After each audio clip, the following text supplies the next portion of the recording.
Theodore Robert Bundy, born Theodore Robert Cowell, born November 24th, 1946, known as Ted Bundy, was an American serial killer. Bundy murdered numerous young women across the United States between 1974 and 1978. He twice escaped from prison before his final apprehension in February 1978. After more than a decade of vigorous denials, he eventually confessed to 30 murders, although the actual total of victims remains unknown. Estimates range from 29 to over 100, the general estimate being 35. Typically, Bundy would bludgeon his victims, then strangle them to death. He also engaged in rape and necrophilia.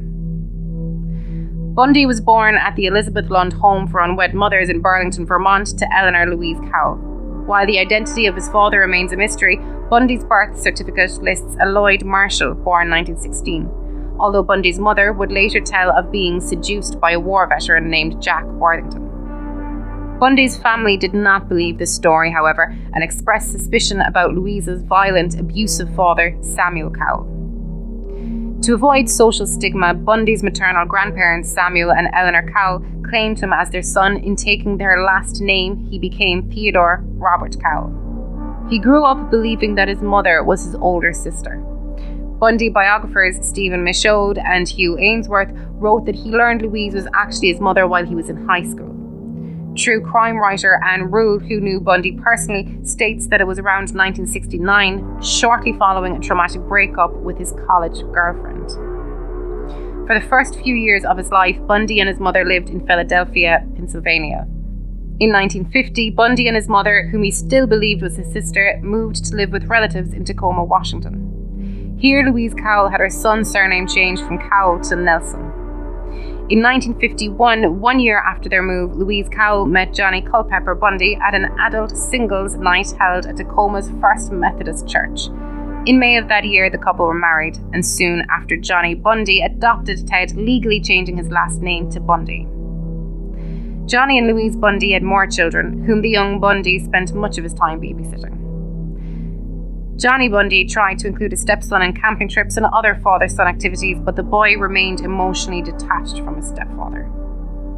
Bundy was a good student at Woodrow Wilson High School in Tacoma and was active in local Methodist church, serving as vice president of the Methodist Youth Fellowship.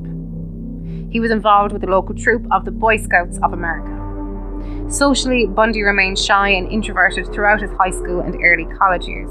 He would later say that he hit a wall in high school and that he was unable to understand social behaviour, stunting his social development.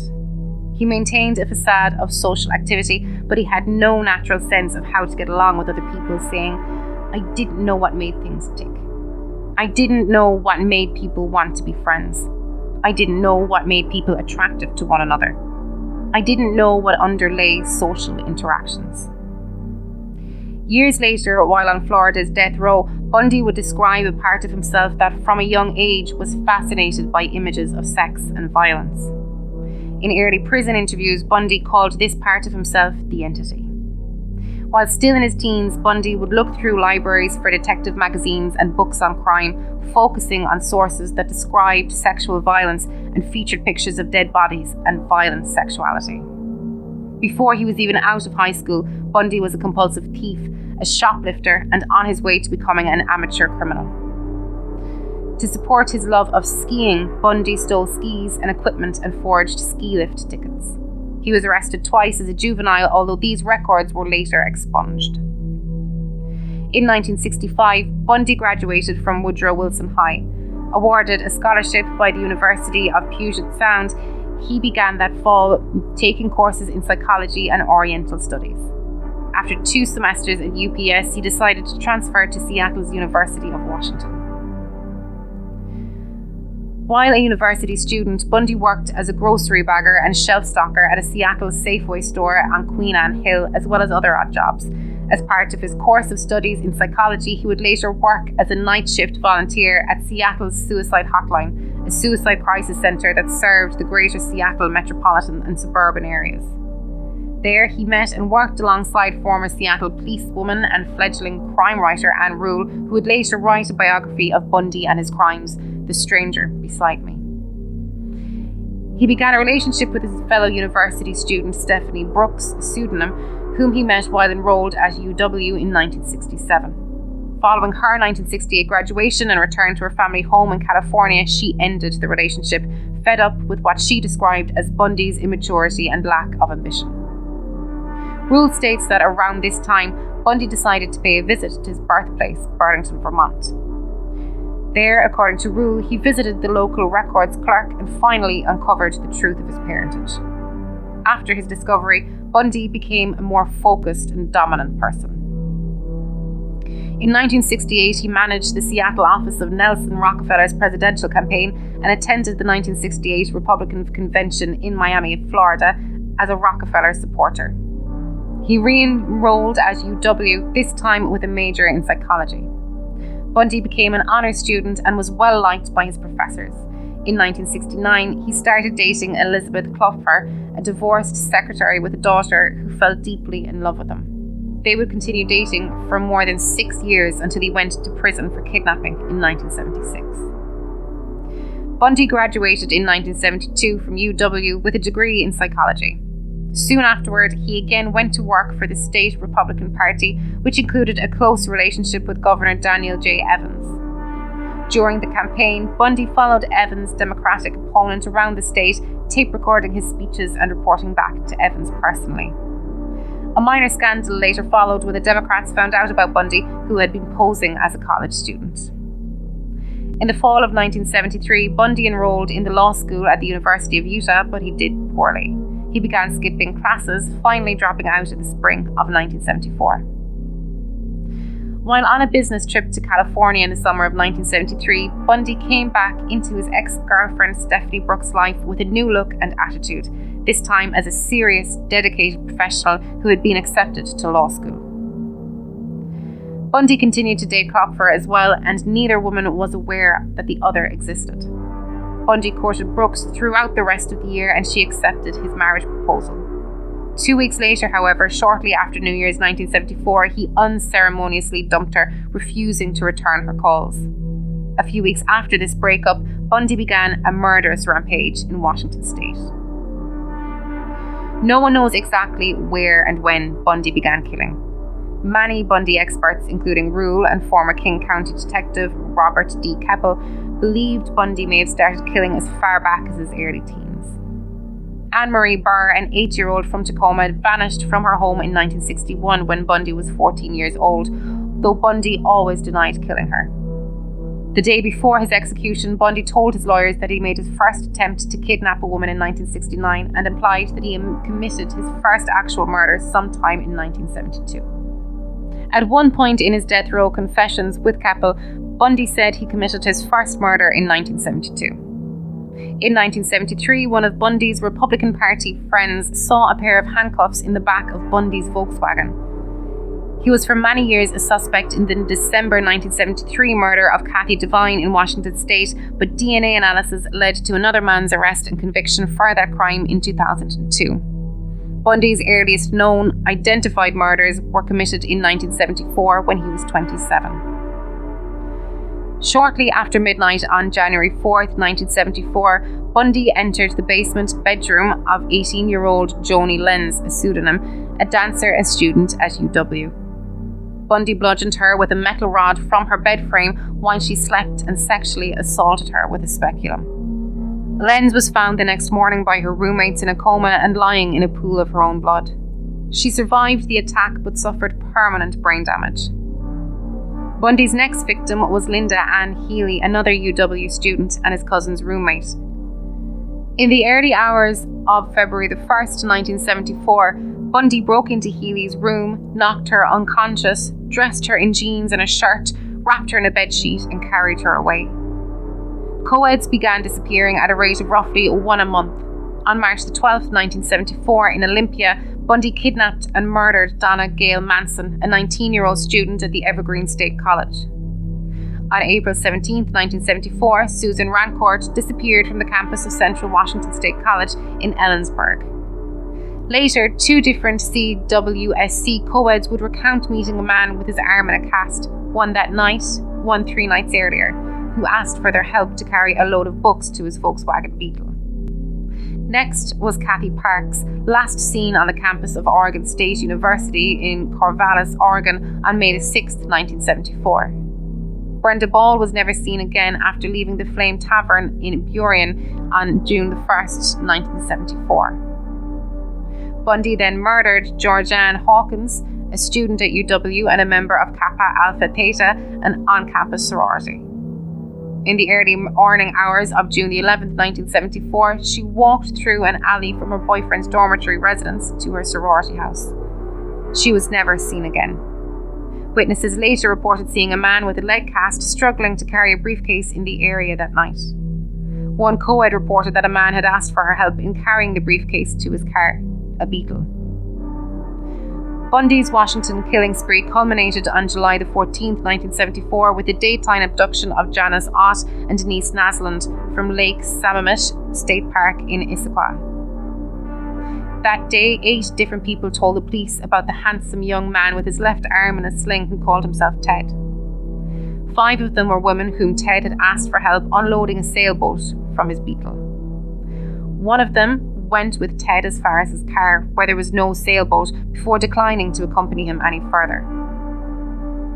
3 more witnesses testified to seeing him approach Ott with the story about the sailboat and to seeing her walk away from the beach in his company. She was never seen alive again. Naslund disappeared without a trace 4 hours later. King County detectives now had a description of both the suspect and his car. Some witnesses told investigators that the Ted they encountered spoke with a clipped British-like accent. Soon flyers were up all over the Seattle area.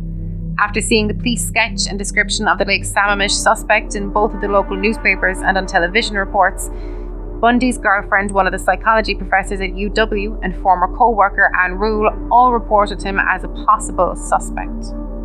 The police, receiving up to 200 tips per day, did not pay any special attention to a tip about a clean-cut law student. The fragmented remains of Ott and Naslund were discovered on September 7, 1974, off Interstate 90 near Issaquah, 1 mile from the park. Found along with the women's remains was an extra femur bone and a vertebra, which Bundy would identify as that of Georgianne Hawkins shortly before his execution. Between March 1st and March 3rd, 1974, the skulls and jawbones of Healy, Rancourt, Parks and Ball were found on Taylor Mountain just east of Issaquah. Years later, Bundy claimed that he had also dumped Donna Manson's body there, but no trace of her was ever found. That autumn, Bundy began attending the University of Utah Law School in Salt Lake City, where he resumed killing in October. Nancy Wilcox disappeared from holiday on October 2nd, 1974. Wilcox was last seen riding in a Volkswagen Beetle.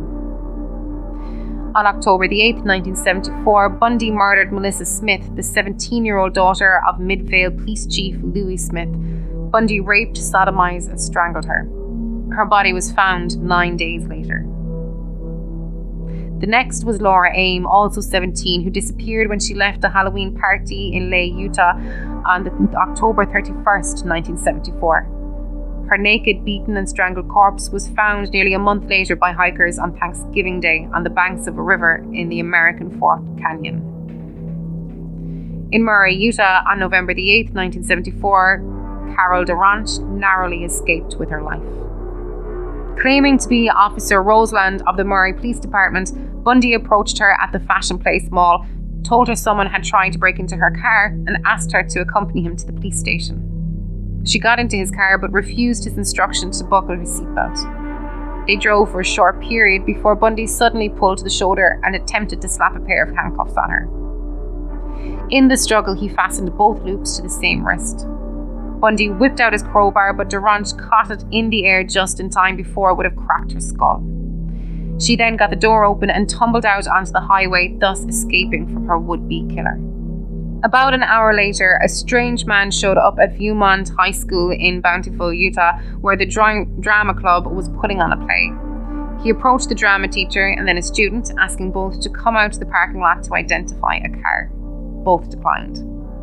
The drama teacher saw him again shortly before the end of the play, this time breathing hard, with his hair messed and his shirt untucked. Another student saw the man lurking in the rear of the auditorium.